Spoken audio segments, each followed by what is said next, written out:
கிராம உத்தியோகத்திற்கான பொதறிவு பரீட்சை பொதறிவு வினாத்தாளுக்கு ஏற்ற வகையிலான ஒரு மாதிரி வினாத்தாள இன்றைய தினம் கலந்துரையாடப்படும். கிட்டத்தட்ட 50 வினாக்கள் இருக்குது இதுல. இன்றைய தினம் நம்ம பார்க்க போற வினாக்கள் பெரும்பாலும் இந்த கிராம சேவகர் தொடர்பான வினாக்களாகவும் அதே போல இலங்கையின் அரசியல் அமைப்போடு சம்பந்தப்பட்ட ஒரு சில வினாக்கள், அதே மாதிரி இலங்கையோட தொடர்புடைய நிர்வாக ரீதியான வினாக்களை தான் இன்றைய வகுப்புல நம்ம பார்க்க போறோம். அப்ப பெரும்பாலும் இன்றைய வகுப்பு வந்து உங்களுக்கு முழுமையாக இந்த கிராம சேவகர் பிரிவு தொடர்பாக அல்லது கிராம சேவகர் சேவையோடு தொடர்புடைய விடயங்கள் மற்றும் இலங்கையின் அரசியலமைப்பு மற்றது இலங்கையில் உள்ள நிர்வாகத்தோடு தொடர்புடைய முக்கியமான விடயங்களை இன்றைய வகுப்புல வந்து கலந்துரையாடக்கூடியதாக இருக்கும்.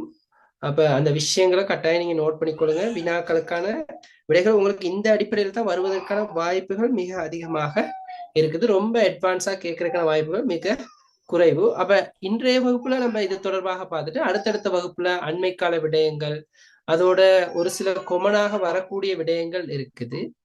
அவ்வாறான வினாக்களை நம்ம பார்ப்போம். சரியா? ஓகே. நான் கதைக்கிறது எல்லாருக்கும் கிளியரா விளங்குதா? ஏதாவது டிஸ்டர்பன்ஸ் இருக்குதா? இல்ல சார். ஓகே. வீடியோ ஒன் பண்ணணுமா? சரி, ஓகே. வீடியோ ஒன் பண்றேன். நான் போர்டில் எழுத வேண்டிய தேவை வந்தா இது படிக்கொள்வோம். ஓகே.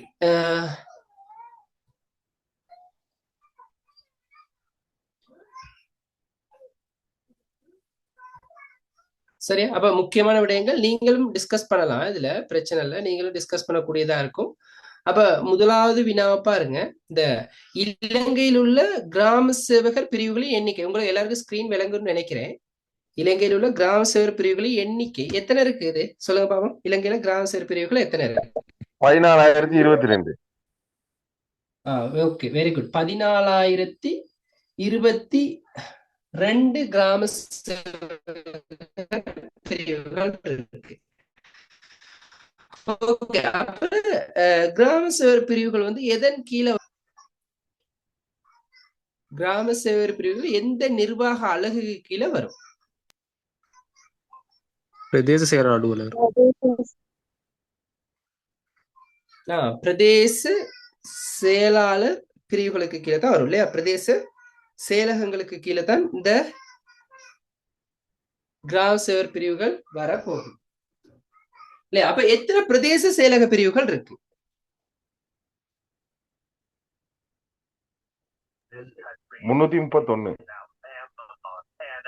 ஓகே. கிராம சேவர் பிரிவு பிரதேச செயலாளர் பிரிவுகள் 331. அதாவது டிஎஸ் டிவிஷன் சொல்லுவோம். இதை வந்து ஜிஎஸ் டிவிஷன் அப்படின்னு சொல்லுவோம். கிராம சேவகர் பிரிவுகளை ஜிஎஸ் டிவிஷன்.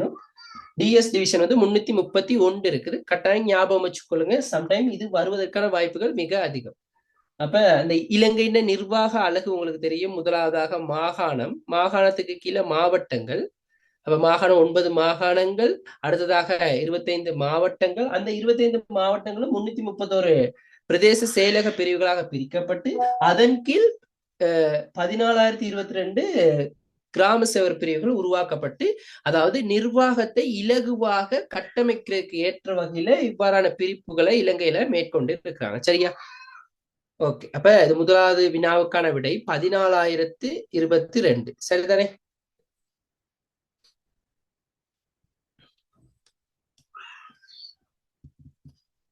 அடுத்தது இரண்டாவது வினா. பாருங்க. இலங்கையில் அதிக எண்ணிக்கையில் கிராம சேவர் பிரிவுகளை கொண்ட மாவட்டம் எது? எந்த மாவட்டத்துல அதிக எண்ணிக்கையிலான கிராம சேவர் பிரிவுகள் இருக்கு? அனுராதபுரம். அனுராதபுரம் இல்ல. வேற விடைகள் ஏதாவது? அம்பாறை. குருநாகல். குருநாகல். குருநாகல்ல தான் 1,610 கிராம சேவர் பிரிவுகள் இருக்கு. குருநாகல்ல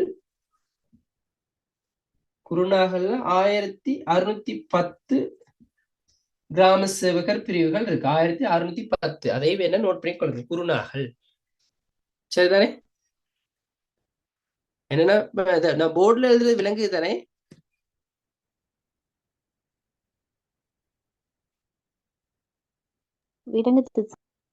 ஓகே. அப்ப குருநாகல்,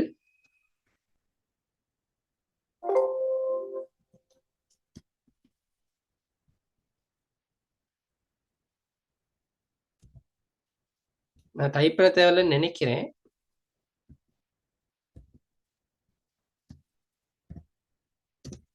குருநாகல். சரியா? அப்ப அதுல 1610 அதை வேணா நோட் பண்ணி கொள்ளுங்க. சம்டைம் கேட்கலாம் தானே, அந்த மாதிரி கேட்கறதுக்கான வாய்ப்புகள் இருக்கு. 1610. ஓகேவா? அடுத்ததா பாருங்க, இலங்கை மிக குறைந்த எண்ணிக்கையில் கிராம சேவர் பிரிவுகளை கொண்ட மாவட்டம் எது? எது மிக குறைந்த எண்ணிக்கையில கிராம சேவகர் பிரிவுகளை கொண்ட மாவட்டம் எது?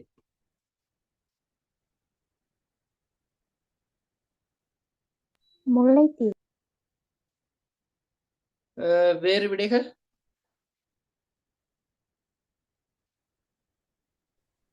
மன்னாரா அண்ணா? ஓ, மன்னார். மன்னார்ல 153 கிராம சேவை பிரிவுகள் இருக்கு. மன்னார், அதுக்கான விட வந்து மன்னார். மன்னார்ல தான் மிக சேவை பிரிவுகள் இருக்கு. மன்னார்ல 153. அப்ப நீங்க அதை நோட் பண்ணிக்கொள்ளுங்க. மன்னார்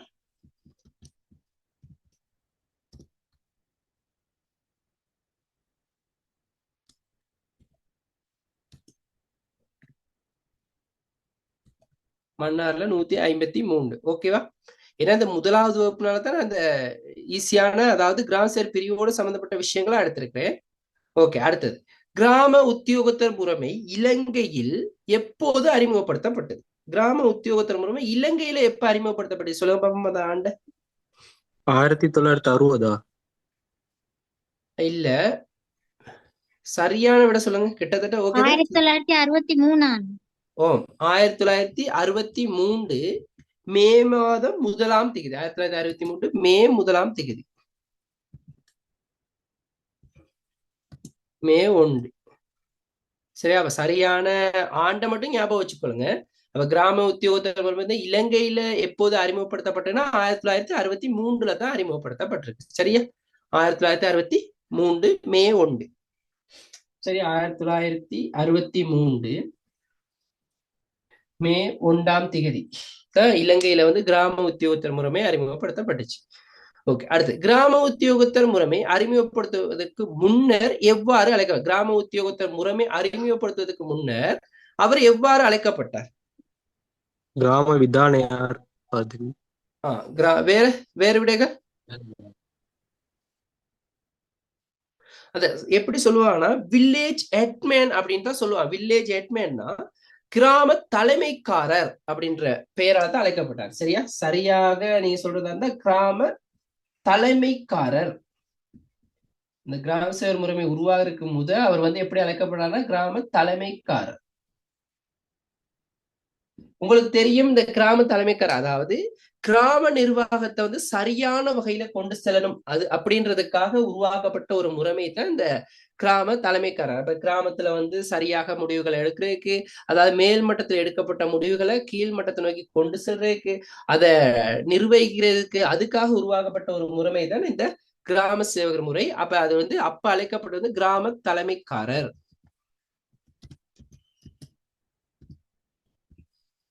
சரியா? கிராம தலைமைக்காரர். வேற வகையில சொல்றதா இருந்தா இதை சொன்னேன், என்னன்னா வில்லேஜ் ஹெட்மேன் அப்படின்னு சொல்லலாம். சம்டைம் இப்படி கூட கேட்கலாம், வில்லேஜ் ஹெட்மேன் என அழைக்கப்படுபவர். Village headman. அந்த இப்ப சொல்லுவாங்க உலக மட்டுறுத்துனர் அல்லது உலக நிர்வாகி அப்படின்னு யார சொல்லுவாங்க? இந்த இடத்துல அந்த நிர்வாகின்றனால நான் கேட்கிறேன். சொல்லுங்க பாப்போம். உலக மட்டுறுத்துனர் அல்லது உலக மட்டுறுத்த உலகத்தை கட்டுப்படுத்துபவர் அல்லது உலக நிர்வாகி அப்படின்னு யார சொல்லுவாங்க?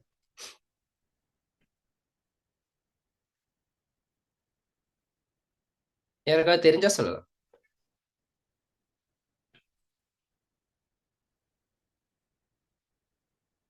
யாருக்காவது ஐடியா? இந்த உலக மட்டுறுத்துனர் அல்லது உலக நிர்வாகி அல்லது உலகத்தை கட்டுப்படுத்துவர் யார சொல்லுவோம்னா ஐக்கிய நாடுகள் சபையின் பொது செயலாளர் நாயகத்தை தான் அப்படி சொல்லுவாங்க. நோட் பண்ணிக்கொள்ளுங்க. இதுவும் ஒரு எம்சிக்யூல வந்தது, இந்த எஸ்எல்ஏஎஸ் கேள்வியில வந்துருந்துச்சு இந்த மாதிரி. சரிதானே? அப்ப இது வந்து என்னன்னா உலகத்தை கட்டுப்படுத்த அல்ல உலக மட்டுறுத்துனர் அப்படின்னு யார சொல்லுவாங்கன்னா ஐக்கிய நாடுகளின் பொது செயலாளர் நாயகத்தை தான் அப்படி சொல்லுவாங்க. ஓகேவா? கிளியரா நான் சொல்றது விளங்குது தானே? ஓம் சார். ஓகே. அடுத்த வினா, கிராம உத்தியோகத்தர் பிரிவுகளின் எல்லைகளை தீர்மானிக்க அதிகாரம் யாரிடம் உள்ளது? யாருகிட்ட இருக்கு இந்த எல்லை, கிராம உத்தியோகத்தர் பிரிவு எல்லையை தீர்மானிக்கிற அதிகாரம்? பிரதேச சொல்லுங்க. செயலர். பிரதேச செயலர். வேறு விடைகள்? உள்துறை அமைச்சுக்கு கீழே. உள்துறை அமைச்சுன்றத அதை சரியே, அதை விட உள்நாட்டு அலுவல்கள் அமைச்சுக்கு கீழே தான் இருக்கு அந்த விஷயம். உள்நாட்டு அலுவல்கள் அமைச்சு, அது சொல்லுவோம் உள்நாட்டு அலுவல்கள் அமைச்சு, அந்த அமைச்சுக்கு தான் இந்த எல்லையை தீர்மானிக்கிற அதிகாரம் இருக்கு. அதுக்கும் நில அளவை திணைக்களத்துக்கும், நில அளவை திணைக்களத்துக்கு தான் அந்த இது இருக்கு, சரிதானே, அதிகாரம் இருக்கு. சார் திரும்ப ஆன்சர் சொல்லுங்களேன். உள்நாட்டு அலுவல்கள் அமைச்சுக்கு தான் இருக்கு அந்த அதிகாரம். உள்நாட்டு அலுவல்கள் அமைச்சுக்கும், சரியா நோட் பண்ணிக்கொள்ளுங்க, உள்நாட்டு அலுவல்கள் அமைச்சுக்கும், உள்நாட்டு அலுவல்கள் அமைச்சு மற்றும் நில அளவை திணைக்களம்.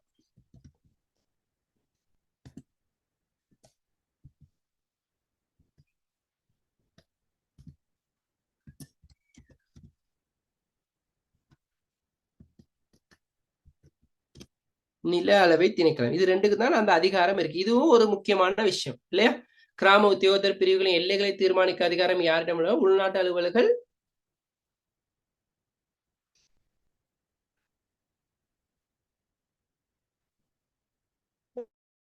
உள்நாட்டு அலுவல்கள் மற்றும் நில அளவை திணைக்கிறதுக்கு தான் அந்த அதிகாரம் இருக்குது. அடுத்து, கிராம உத்தியோகத்தின் முக்கியமான கடமைகள். இது உங்களுக்கு நிறையவே தெரிஞ்சிருக்கும், ஏன்னா நம்ம ரிலேட்டட் கூட இல்ல, கிராம உத்தியோகத்தோட நம்ம நெருக்கமான தொடர்பை கொண்டிருக்கனால தெரியும். என்னென்ன விஷயங்கள் உங்களுக்கு தெரிஞ்ச சொல்லுங்க பாப்போம்.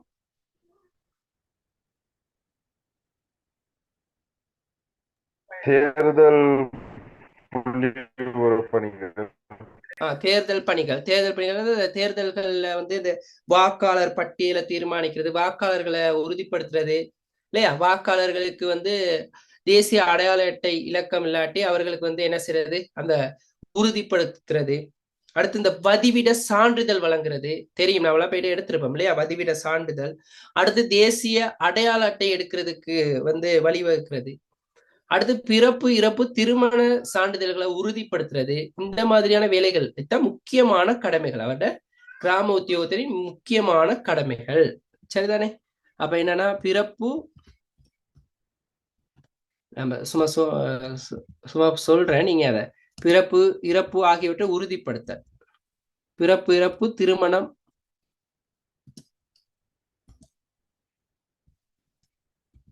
பிறப்பு, இறப்பு ஆகியவற்றை, பிறப்பு, இறப்பு, தேசிய அடையாள, அதை நான் விட டைப் பண்ணல, நீங்க கொஞ்சம் பெரிய விடத்தான் நீங்க நோட் பண்ணிக்கொள்ளுங்க. பிறப்பு, இறப்பு, திருமண பதிவை உறுதிப்படுத்தல், வாக்காளர் பட்டியலில் புதிய வாக்காளர்களை சேர்த்தல், வாக்காளர் பட்டியலில் புதிய வாக்காளர்களை சேர்த்தல். அடுத்து தேசிய அடையாள அட்டையை பெற்றுக் கொடுத்தல், தேசிய அடையாள அட்டையை பெற்றுக் கொடுத்தல். அடுத்து வதிவிட சான்றிதழ் வழங்குதல், வதிவிட சான்றிதழ் வழங்குதல். அடுத்தது வருமான சான்றிதழ் வழங்குதல். அது இல்லாம இன்னொருக்கு என்னன்னா, இந்த பலாமரம் வெட்டுறதுக்கான அனுமதி பெற்றுக்கொள்றது, அடுத்து மூங்கில் வெட்டுறதுக்கான அனுமதி பெற்றுக்கொள்றது, இந்த மாதிரியான ஒரு சில அனுமதிகளை பெற்றுக்கொள்றதுக்கு கிராம சேவர்கிட்ட இது பண்ண வேண்டியது, அதெல்லாம் அவர்கிட்ட முக்கியமான கடமைகள். ஓகேவா? இந்த விஷயம் விளங்கிட்டு, அந்த இது கிராம உத்தியோகத்தின் கடமைகள்.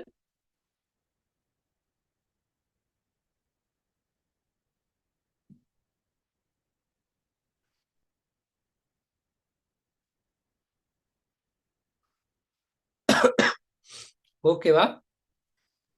Okay sir. ஓகே. அடுத்தது பாருங்க, இலங்கையில் கிராம நிர்வாக முறை எந்த மன்னர் காலத்திலிருந்து காணப்படுவதாக நம்பப்படுகிறது? கிராம நிர்வாக முறைன்றது பண்டைய காலத்திலேயே உருவாக்கப்பட்டதாக சொல்றாங்க. அப்ப எந்த மன்னர் காலம்? பண்டுகாபன். Okay, very good. பண்டுகாபையன் மன்னர் காலத்திலேயே இது ஆரம்பிக்கப்பட்டதாக சொல்றாங்க. சரி தானே? பண்டுகாபைய மன்னர் காலம்.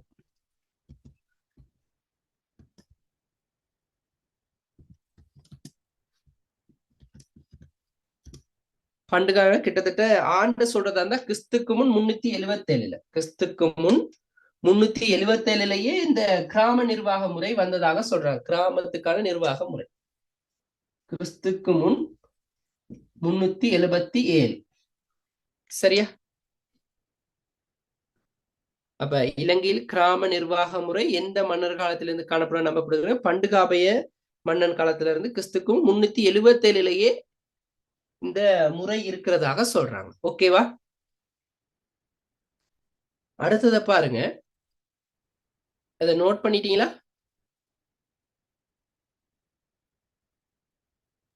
ஓம் சார். ஓகே. அடுத்து, மன்னர் ஆட்சி காலத்தில் கிராமங்களை நிர்வகித்தவர் எவ்வாறு அழைக்கப்பட்டார்? மன்னர் ஆட்சி காலத்துல கிராமங்களை நிர்வகிச்சவருக்கு பேர் இருக்கு. இப்ப கிராம சேவகர் அப்படின்லாம் சொல்ற மாதிரி அந்த காலத்துல என்ன பெயரால சொன்னாங்க?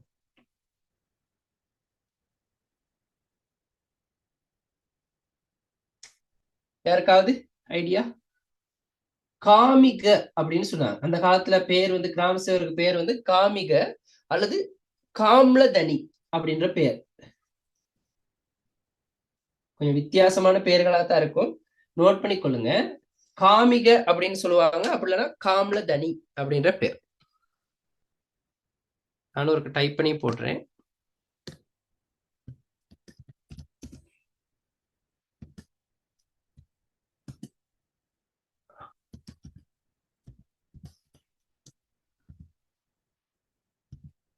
இந்த ரெண்டு பேரால்தான் அழைக்கப்பட்டாங்க. சரியா? காமிக அல்லது காம்லதனி. காமிக அல்லது காம்லதனின்ற பெயரால்தான். அப்ப மன்னர் ஆட்சி காலத்துல கிராமங்களை நிர்வகித்தவர் எவ்வாறு அழைக்கப்பட்டாரா? காமிக அல்லது காம்லதனி. சரிதானே? இன்னொரு விஷயம் இந்த இடத்துல நான் சொல்றேன் என்னன்னா, இந்த உங்களுக்கு கொடுக்கப்பட்ட வினாத்தால் 50 வினாக்களும் வந்து எழுதுற மாதிரி தான் நான் கொடுத்துருக்கிறேன். ஆனா உங்களோட ஃபைனல் பேப்பர்ல 30 வினாக்கள் கோடு அடிக்கிற மாதிரி வர்றதுக்கு வாய்ப்பு இருக்கு. 20 தான் எழுதுற மாதிரி வரும். சரிதானே? அப்ப அதுக்கேற்ற மாதிரி நீங்க ரெடி ஆகிக்கீங்க. எழுதி பழகிறது நல்ல மெயினா நமக்கு ஞாபகம் வருவதற்கான வாய்ப்புகள் அதிகம். அடுத்தது, பிரித்தானியர் ஆட்சி காலத்தில் கிராம தலைவர்கள் எவ்வாறு அழைக்கப்பட்டார்? இப்ப மன்னர் காலத்துல இருந்து பிரித்தானியர் அதாவது வெளிநாட்டவர்ட ஆக்கிரமிப்பு வந்துச்சு. அதுக்கு பிறகு வந்து கிராம தலைவர்களை என்னன்னு அழைச்சாங்க? சொல்லுங்க பாப்போம். வெளிநாட்டவர்ட ஆட்சி காலத்துல கிராம தலைவர்கள் எவ்வாறு அழைக்கப்பட்டாங்க? Village officer. ஆராய்ச்சி. Very good. ஆராய்ச்சி அப்படின்னு சொல்லுவாங்க. இப்பயும் ஒரு சிலர் சொல்லுவாங்க ஆராய்ச்சின்னு சொல்ற பழக்கம் இன்னமும் இருக்கு. அதே மாதிரி ஆராய்ச்சின்னு சொல்லுவாங்க, அப்படி இல்லைன்னா விதானே அப்படின்னு சொல்லுவாங்க, கோரலை அப்படின்னு சொல்லுவாங்க. இந்த மாதிரிலாம் அழைச்சாங்க. விதானமார் அப்படின்லாம் கேள்விப்பட்டிருப்பீங்களா? விதானே அப்படின்னு சொல்லுவோம். அப்படி இல்லைன்னா ஆராய்ச்சி அப்படின்னு சொல்லுவோம். இன்னமும் இந்த ஆராய்ச்சின்னு சொல்ற பழக்கம் இருக்கு. அல்லது கோரலை அப்படின்னு சொல்லுவோம். இந்த பெயரால அழைக்கப்பட்டார் யாருன்னா கிராம சேவகர் அழைக்கப்பட்டார். எந்த ஆட்சி காலத்துலன்னா பிரித்தானியர் ஆட்சி காலத்தில்.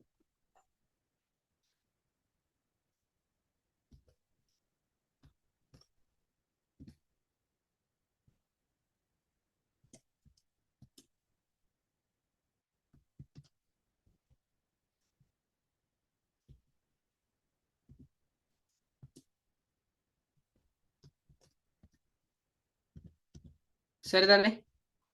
அப்ப பிரித்தானியர் எவ்வாறு அழைக்கப்பட்டனர்? விதானே, ஆராய்ச்சி, கோரலை. சரி, அப்ப இன்னொரு கேள்வி இந்த இடத்துல நான் கேட்கிறேன். இதுவரைக்கும் கிராம தலைவர்கள், கிராமத்துக்கான பொறுப்பாளர்களுக்கு சம்பளம் வழங்குற ஒரு முறைமே இருந்துச்சா? பிரித்தானியர் ஆட்சி காலம் வந்துருச்சு, அது வரைக்கும் சம்பளம் வழங்குற ஒரு முறைமே இருந்துச்சா?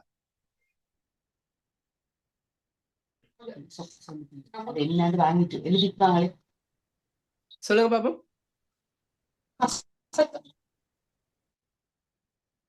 சம்பளம் வழங்குற முறைமே இருந்துச்சா? அதுவரை காலமே சம்பளம் வழங்குற ஒரு முறைமை இருக்கல. பிரித்தானியர் காலத்துல தான் சம்பளம் வழங்குற ஒரு முறைமை வந்துச்சு. கிராம தலைவர்களுக்கு சம்பளம் வழங்கும் முறை யாருடைய காலத்தில் அறிமுகப்படுத்தப்பட்டது? யாருடைய காலத்துல?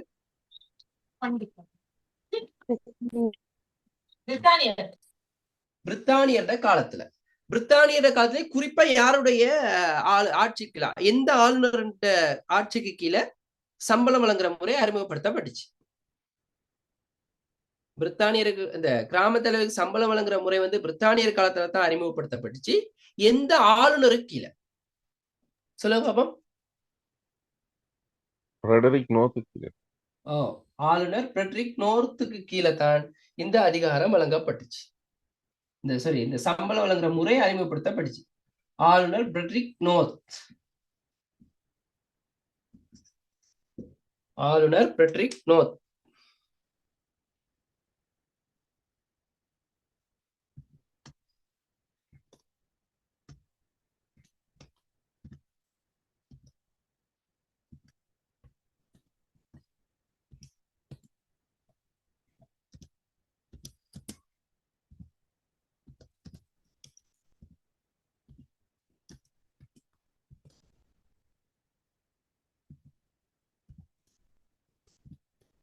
ஆளுநர் பிரெட்ரிக் நோத்.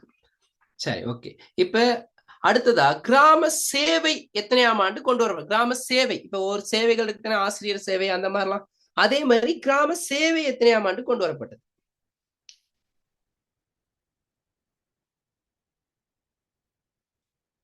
கிராம சேவை 1978. 1963ஆம் ஆண்டு. 1963 மே 1ஆம் தேதி தான் கிராம சேவை கொண்டு வரப்பட்டுச்சு. 1963 மே 1ஆம் தேதி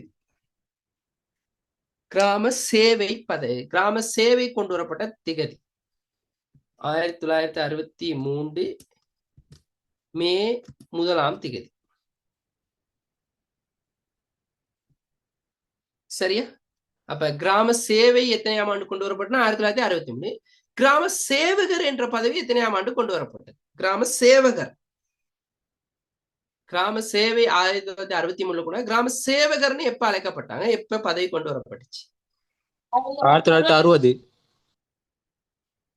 1964. அதாவது கிராம சேவை கொண்டு வரப்பட்ட பிறகுதான் கிராம சேவகர் அப்படின்ற பதவியை அறிமுகப்படுத்தினாங்க. சரியா? நல்லா விளங்கிக் கொள்ளுங்க. கிராம சேவை 1963 அறிமுகப்படுத்தப்பட்ட பிறகு 1964ஆம் ஆண்டு என்ன செஞ்சாங்கன்னா இந்த கிராம சேவகர் அப்படின்ற பதவியை கொண்டு வந்தாங்க. சரியா? ஓகே. கிராம சேவகர் பதவி கொண்டு வரப்பட்ட போது பிரதமராக பதவி வகித்தவர் யார்? கிராம சேவகர் என்ற பதவி கொண்டு வரப்பட்ட போது பிரதமராக பதவி வகித்தவர் யார்? சொல்லுங்க பாப்போம்.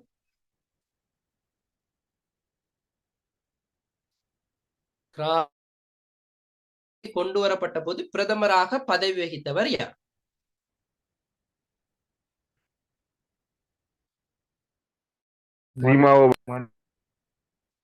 யாருன்னா ஸ்ரீமாவோ பண்டாரநாயக்க.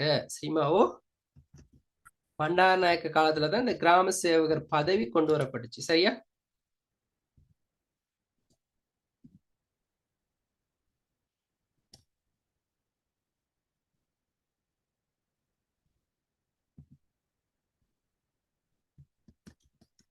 ஸ்ரீமாவோ பண்டாரநாயக்க காலத்துல தான் என்ன கொண்டு வரப்பட்டுச்சுன்னா இந்த கிராம சேவகர் என்ற அந்த புதிய பதவி கொண்டு வரப்பட்டது. சரியா? பிரதமராக இருக்கும்போது. அடுத்து கிராம சேவகர் பதவியை கொண்டு வருவதற்கு முன்னோடியாக செயல்பட்டவர். அவர் பிரதமரா இருக்கப்ப கொண்டு வந்தாலும் அதுக்கு ஒருத்தர் அழுத்தமே கொடுத்துக்கிருந்தார். இவர் இந்த பதவியை கொண்டு வரணும் அப்படின்ற மாதிரி ஒரு அமைச்சராக இருந்து பெரிய அளவுல அழுத்தம் கொடுத்தாரு. இந்த கட்டாயம் இந்த பதவியை கொண்டு வர அந்த அமைச்சர் வேற என்ன? சம்டைம் இந்த மாதிரியான வினாக்கள் வருவதற்கான வாய்ப்புகள் இருக்குது. சொல்ல பாப்பா, கிராம சேவகர் பதவி யாருக்காவது தெரிஞ்சவங்க இருந்தா சொல்லலாம். Felix Dias Bandaranaike. Okay, okay, very good. சரியான விட அதுதான். அமைச்சர் ஃபெலிக்ஸ்னு சொல்லுவோம் இல்லையா? அமைச்சர் ஃபெலிக்ஸ் டயஸ் பண்டாரநாயக்க. அந்த ஃபெலிக்ஸ்ன்றத மட்டும் போடுறேன்.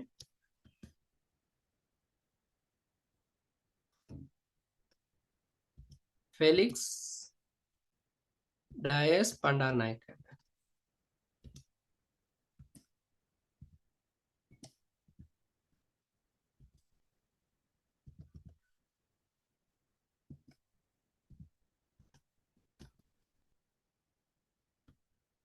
சரியா?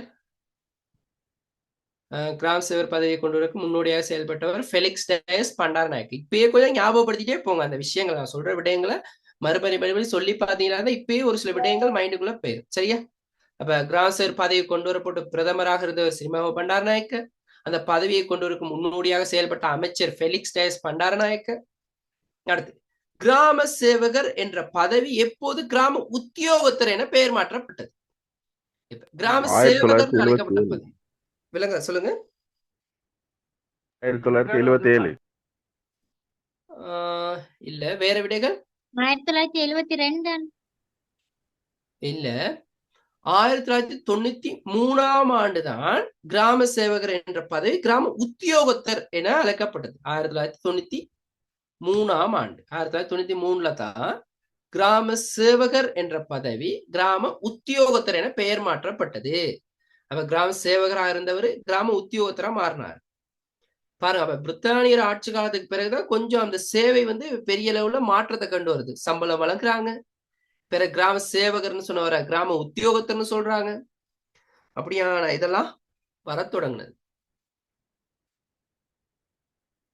ஓகே, அடுத்தது கிராம உத்தியோகத்தர் ஒருவரது கடமை மீறல்கள் அல்லது முறைகேடுகள் தொடர்பாக யாரிடம் நேரடியாக முறையிடலாம்? பிரதேச செயலாளர். Okay, very good. பிரதேச செயலாளர்கிட்ட. அப்படி இல்லைன்னா வேற யார்கிட்ட இது சம்பந்தமா முறையிடலும்?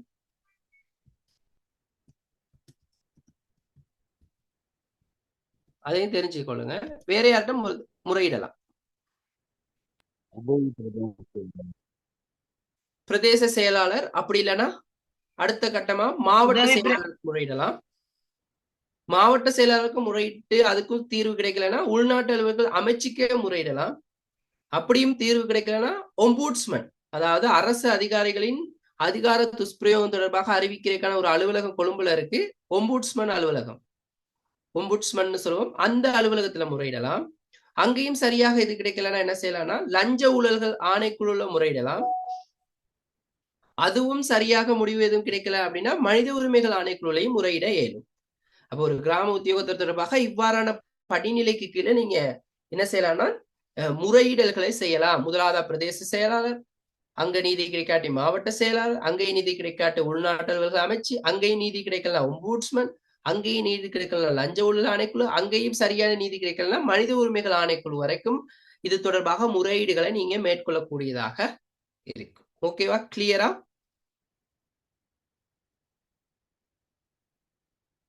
யாருக்கும் அதுல ஏதாவது சந்தேகம் இருக்கா? நம்ம சொன்ன விஷயம் கிளியரா விளங்கிட்டீங்களா? Okay sir. ரிப்பீட் சொல்லுங்களேன் சார். ஓகே, பாருங்க, கிராம உத்தியோகத்தருக்கு இந்த கடமை மீறலாம் தெரியும். ஏதாவது அவர் வந்து ஏதாவது லஞ்சம் வாங்கியோ ஏதாவது ஒரு முறைகேடு எதுவும் செய்தால் நீங்க நேரடியாக பிரதேச செயலாளருக்கே போயிட்டு சொல்லலாம், இந்த கிராம சேவர் வந்து எங்களுக்கு இவ்வாறான பிரச்சனைகளை செய்துட்டாரு அப்படின்னு. அப்படியும் உங்களுக்கு அந்த இடத்துல சரியான முடிவு கிடைக்கல அப்படின்னா நீங்க மாவட்ட செயலகத்துக்கு போகணும். ஒவ்வொரு டிஸ்ட்ரிக்டும் ஒரு செயலகம் இருக்கு, மாவட்ட செயலகம். அப்ப நீங்க அங்க டிஸ்ட்ரிக்ட் ஆபீஸ்க்கு போவீங்கன்னா அங்க முறையிடலாம். அங்கேயும் முறையிட்டு சரியான தீர்வு உங்களுக்கு கிடைக்கல அப்படின்னா உள்நாட்டு அலுவலர்கள் அமைச்சுக்கு நீங்க முறையிடலாம். ஏன்னா இந்த கிராம சேவை பிரிவுகள்ல உள்நாட்டு அலுவலர்கள் அமைச்சுக்கு கீழே தான் வருது. நேரடியாக உள்நாட்டு அலுவலர்கள் அமைச்சுக்கு நீங்க முறையிடலாம். ஓகே, அங்கேயும் சரியான தீர்வு கிடைக்கல அப்படின்னா ஒம்பூட்ஸ்மனுக்கு அது அறிவிக்கலாம். ஒம்பூட்ஸ்மன்ன்றது வந்து அரச உத்தியோகத்தர் வந்து கடமையிலிருந்து தவறும் போது அவர்களுக்கு எதிராக விசாரிக்கிற ஒரு இடம் தான் ஒம்பூட்ஸ்மன். அப்ப ஒம்பூட்ஸ்மனுக்கு அறிவிக்கலாம். அவர் சொல்லுவோம் ஒம்பூட்ஸ்மன் இன்னொரு பேருன்னு சொல்லுவோம் என்னன்னா பாராளுமன்ற குறைகேள் அதிகாரி அப்படின்னு சொல்லுவோம் ஒம்பூட்ஸ்மனை. அப்படியும் நீங்க அதை அப்படி கூட கேள்விக்கலாம், பாராளுமன்ற குறைகேள் அதிகாரி எவ்வாறு அழைக்கப்படுவார் அப்படின்ற மாதிரி. அவருக்கும் சொல்லி சரியான இது கிடைக்கல லஞ்ச ஊழல் ஆணைக்குழுல அறிவிக்கலாம். அங்கேயும் சரியான முடிவு கிடைக்கல அப்படின்னா நம்ம என்ன இது பண்ணலாம்னா மனித உரிமைகள் ஆணைக்குழுல அறிவிக்க. இது இந்த படிநிலைகள்ல நீங்க இங்க எல்லாம் என்ன செய்யலாம்னா கிராம சேவர்கிட்ட முறைகேடுகள் தொடர்பாக அறிவிக்கக்கூடியதாக இருக்கும். ஓகே, அடுத்த கேள்வி, கிராம உத்தியோகத்தரின் மேல்நிலை அதிகாரி யார்? சொல்லுங்க பாப்போம். உதவி பிரதேச செயலாளர். உதவி இல்ல, பிரதேச செயலாளர் தான் கிராம உத்தியோகத்தோட மேல்நிலை அதிகாரி. அதாவது நேரடியாக அதிகாரத்தை பிரிச்சு கொடுக்கறது யாருன்னா அவர் தான். பிரதேச செயலாளர் தான் கிராம சேவருக்கு வந்து கட்டளைகளை வழங்குறவராக இருப்பார். அப்ப அதுக்கான விடையும் பிரதேச செயலாளர் தான். இதெல்லாம் சின்ன சின்ன விடயங்கள் மாதிரி இருக்கும், ஒரு சிலருக்கு இது தெரியாமலும் இருக்கலாம். சரியா? தெரிந்தவர்கள் பரவாயில்ல, தெரியாதவர்கள் இதெல்லாம் கட்டாயம் நோட் பண்ணி வச்சுக்கொள்ளுங்க. ஓகே, அடுத்தது கிராம சேவராக பதவி வகித்து பின்னாலே இலங்கையின் ஜனாதிபதியாக பதவி வகித்தவர் யார்? Maithripala Sirisena. Okay, very good. Maithripala Sirisena தான். மைத்திரிபால சிறிசேன தான் என்ன செஞ்சாருன்னா கிராம சேவராக இருந்து பின்னால என்ன செஞ்சாருன்னா ஜனாதிபதி தேர்தலில் போட்டிட்டு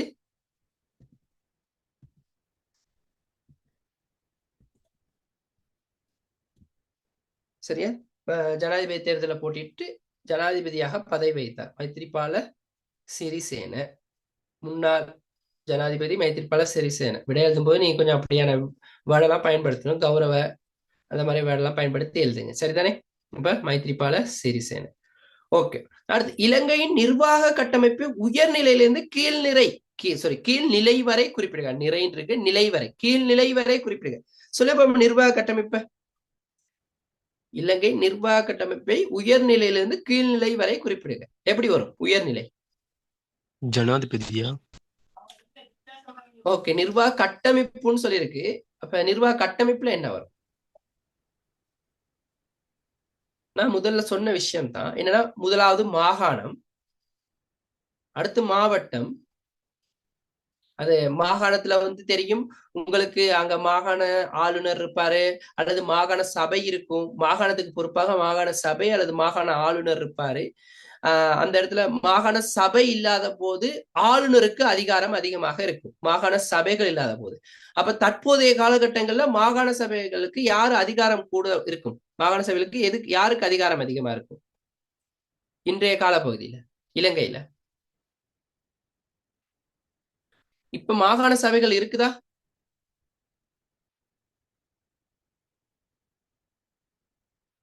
சொல்லுங்க. இப்ப இலங்கையில மாகாண சபைகள் இருக்குதா? இயக்கத்துல இருக்குதா?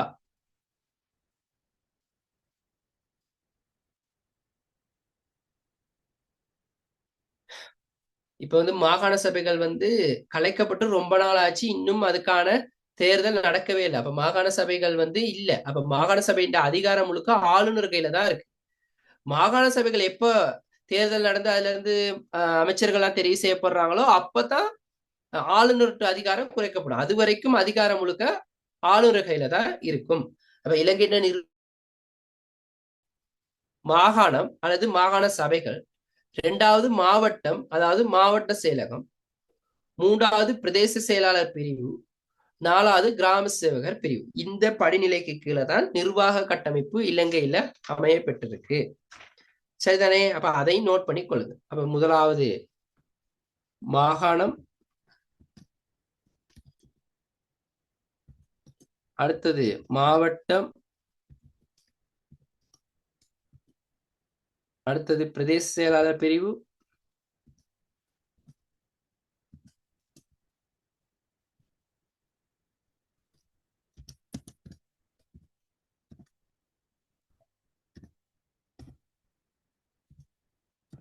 அடுத்தது கிராம சேவகர் பிரிவு. ஓகேவா? இதுல யாருக்கு ஏதாவது டவுட் இருக்கா?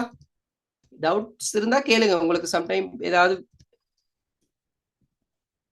சந்தேகம் இருந்தா கேட்டுக்கொள்ளலாம்.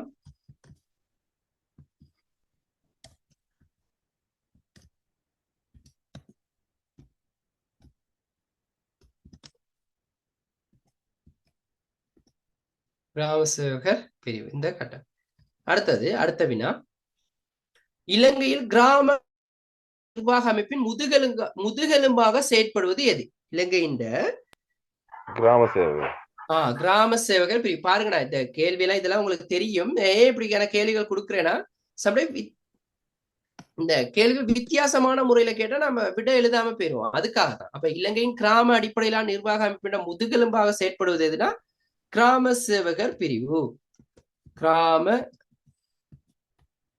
இதுல 12 பேர் இருக்கீங்கன்னு நினைக்கிறேன். 12 பேர். ஆனா ஒருத்தர் மட்டும் தான் அதிகமா பதில் சொல்லிடுவேன். மத்தாக்களும் சொல்லுங்க, பிரச்சனை இல்லை. பிள்ளையோ சரியோ நீங்க சொல்லுங்க. அப்பதான் உங்களோட மைண்ட்ல என்ன இருக்குது, எப்படி நீங்க இது பண்ணிருக்கீங்கன்னு தெரியும். அப்ப கிராம சேவகர் பிரிவு. இலங்கையின் தற்போதைய அரசியலமைப்பு அமுலுக்கு வந்த ஆண்டு. இப்ப இருக்க அரசியலமைப்போட பெயர் என்னது? இலங்கையில தற்போது அமுலில் இருக்கிற அல்லது நடைமுறையில் இருக்கிற அரசியலமைப்போட பெயர் என்னது? இப்ப இதுக்கு பிறகு 22வது வினாவுக்கு பிறகு இந்த கிராம சேவர் பத்தின எல்லா விடயங்களுமே முடிஞ்சு இதுக்கு பிறகு அரசியல் அமைப்போட சம்பந்தப்பட்ட விடயங்களை தான் இதுக்கு பிறகு பார்ப்போம். இலங்கையின் தற்போதைய அரசியலமைப்பு அமுலுக்கு வந்த ஆண்டு எது? 1978. 1978. அந்த யாப்போட பேர் என்னது? இரண்டாம் குடியரசு யாப்பு. இலங்கை ஜனநாயக சோசலிச குடியரசின் இரண்டாம் குடியரசு அரசியல் அமைப்பு, அப்படித்தான் சொல்லுவோம். இலங்கை ஜனநாயக சோசலிச குடியரசின் இரண்டாம் குடியரசு அரசியல் அமைப்பு அப்படின்னு தான் அந்த முழுமையாக சரியான வார்த்தை அதுதான். அமலுக்கு வந்த ஆண்டு வந்து 1978. இதுவரைக்கும் எத்தனை சீர்திருத்தங்கள் அதுல கொண்டு வந்திருக்காங்க?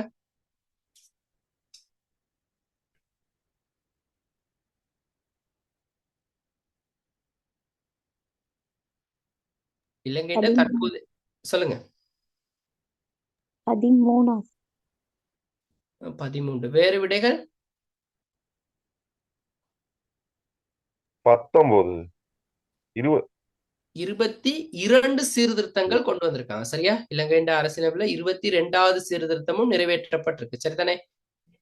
22 சீர்திருத்தங்கள் கொண்டு வந்திருக்கிறாங்க. நல்லா ஞாபகம் வச்சுக்கொள்ளுங்க. இப்ப இலங்கையின் தற்போதைய அரசியல் 22 சீர்திருத்தங்கள். இப்ப 1978க்கு பிறகு இன்னமும் எந்த ஒரு புதிய ஒரு யாப்பும் உருவாக்கப்படல. அப்ப இப்ப இருக்க தற்போதைய அரசாங்கம் சொல்லியிருக்காங்க நாங்க புதிய ஒரு யாப்பை உருவாக்குவோம் அப்படின்னு சொல்லியிருக்கிறாங்க. அது எந்த அளவு சாத்தியம் அப்படின்னு தெரியல, பார்ப்போம். அது எந்த மாதிரி நடக்குதுன்னு தெரியாது. ஓகே. இலங்கையின் உச்சக்கட்ட சட்ட ஆவணம் எது? இலங்கையில் உள்ள உச்சக்கட்ட, அதாவது உயர்ந்தபட்ச சட்ட ரீதியான ஆவணமாக எதை சொல்லுவோம்?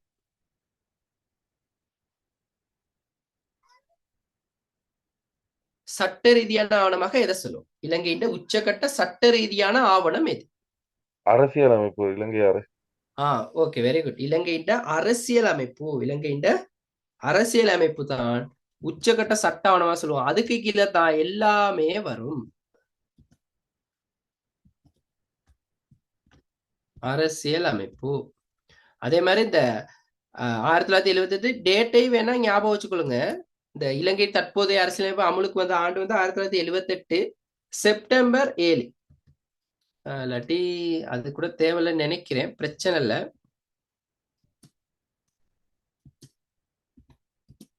ஒன்பதாம் மாசம் 7. அது ஞாபகம் இல்லாட்டி பிரச்சனை இல்லை, ஆண்டை ஞாபகம் வச்சுக்கொள்ளுங்க. ஆண்டு ஞாபகம் இருக்கும்னு நினைக்கிறேன். இலங்கையின் நிர்வாக அதிகாரம் யாரிடம் உள்ளது? இலங்கையில நிர்வாக அதிகாரம் யார்கிட்ட இருக்கு? ஓகே, இலங்கையில நிர்வாக அதிகாரம் யார்கிட்ட இருக்கு? ஜனாதிபதி கையில தான் இருக்கு நிர்வாக அதிகாரம்.